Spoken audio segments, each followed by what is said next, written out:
and who gunned down Castillo now saying the officer reacted to the man's gun and not his race. Matt Finn joins us now live outside the governor's mansion in St. Paul, Minnesota with more details. Matt? Good afternoon, Uma. Well, we just relocated from the governor's mansion to this park in downtown Minneapolis. Black Lives Matter on Twitter is announcing that they're going to be holding a rally or a protest here in just a few hours. The governor's mansion had a couple dozen protesters there, a ton of police officers, and every corner. They tell us that they are set up right now that they could shut that area down if they needed to. We spoke with the attorney of the police officer this afternoon, and that attorney tells us that the police officer, Yanez, had a valid reason to pull over Castillo that day because he believed that Castillo fit the description of a wanted suspect of an armed robbery a few days prior. The attorney tells us that is a standard investigatory stop.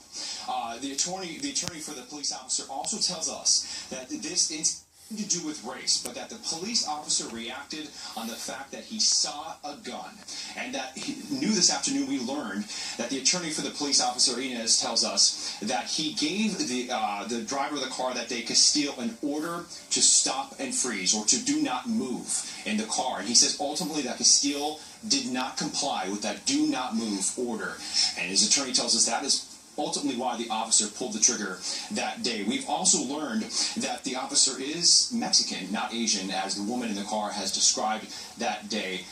Much more information coming out. We're learning much more on the police officer's side. By and large, up until this point, we have only heard the account of the girlfriend in that Facebook Live video. There is also an audio recording of the police officer's call into dispatch as he was pulling over that car.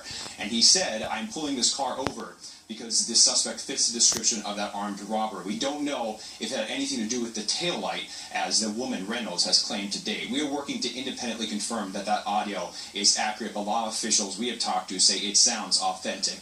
Right now, police say the evening hours here are when things typically get heated up, as we see. They tell us they are aware of a protester's intent to shut down an expressway here in Minneapolis, as we have seen in cities across the country. So we will be here monitoring that. There is a rally or a demonstration scheduled for the park here, and we are also keeping our eye on the governor's mansion.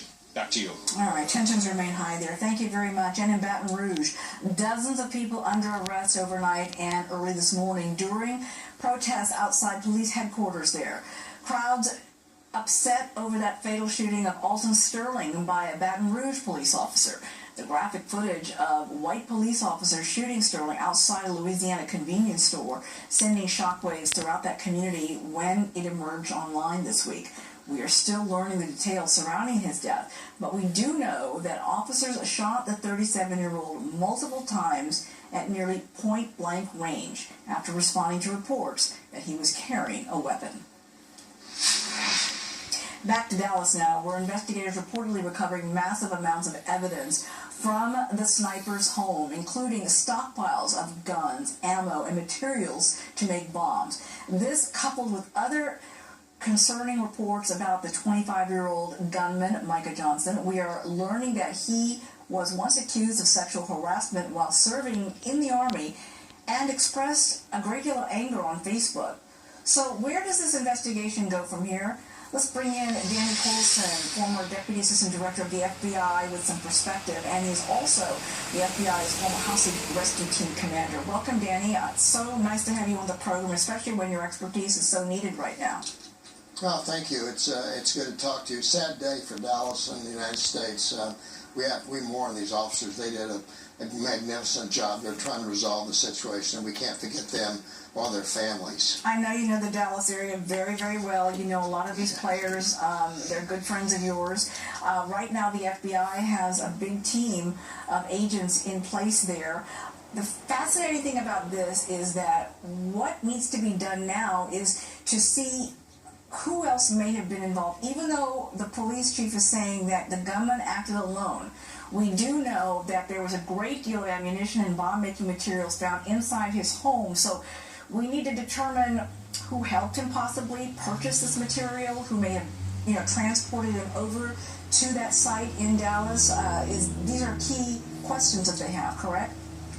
Absolutely, and there's a fertile ground of evidence that will come up to light once the FBI and ATF and Dallas PD gets involved in this. My big question is, how do you pick this spot? How did he pick this date? How did he pick this demonstration? Is there a connection? Likely not. We need to know that. Also, who's he talking to on the internet? We understand that he was talking to some very radical groups. And did they inspire him? Did they instruct him? Who drove him to the shooting site? I mean, they're going to check his cell phone records too, aren't they? That are there have to be examined. There's so many questions. It's going to take a while to sort this out. And they're going to check cell phone records to see who he had conversations with, to see if any of those individuals could be connected to the planning of this horrible ambush.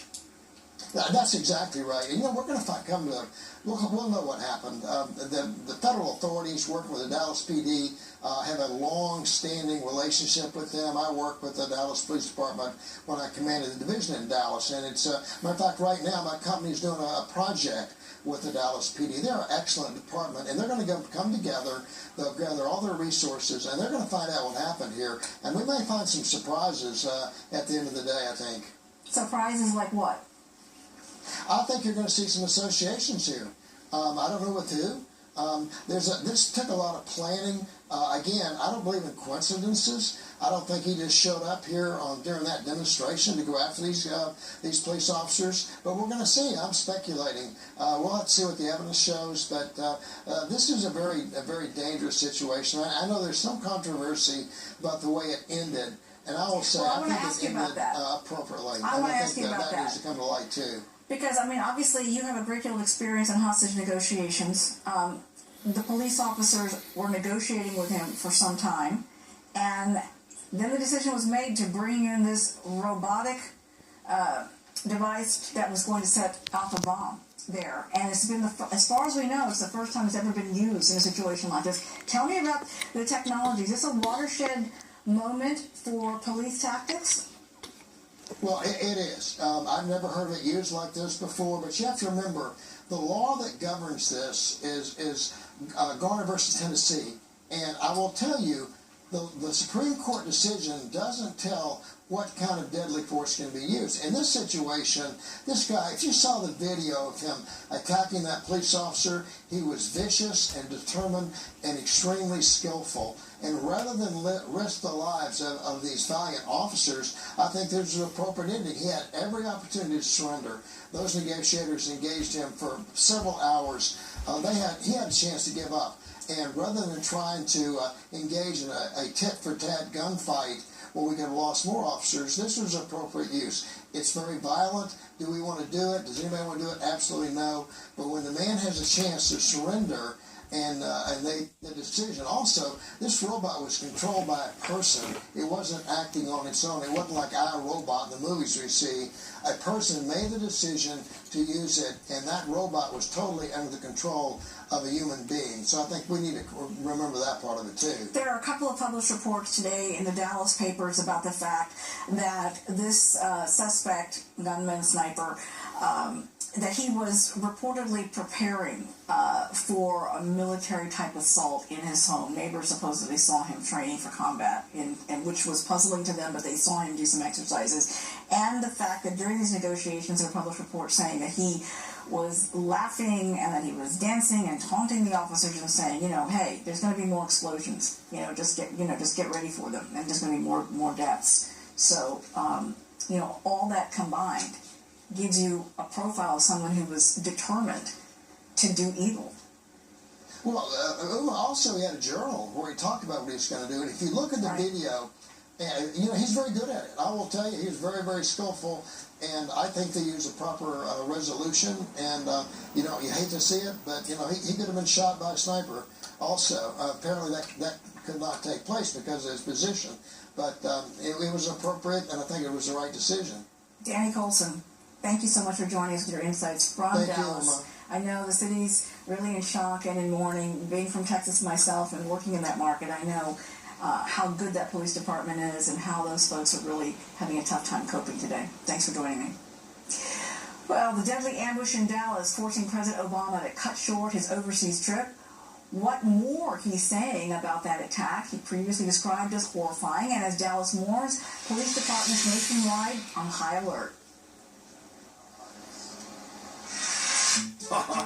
This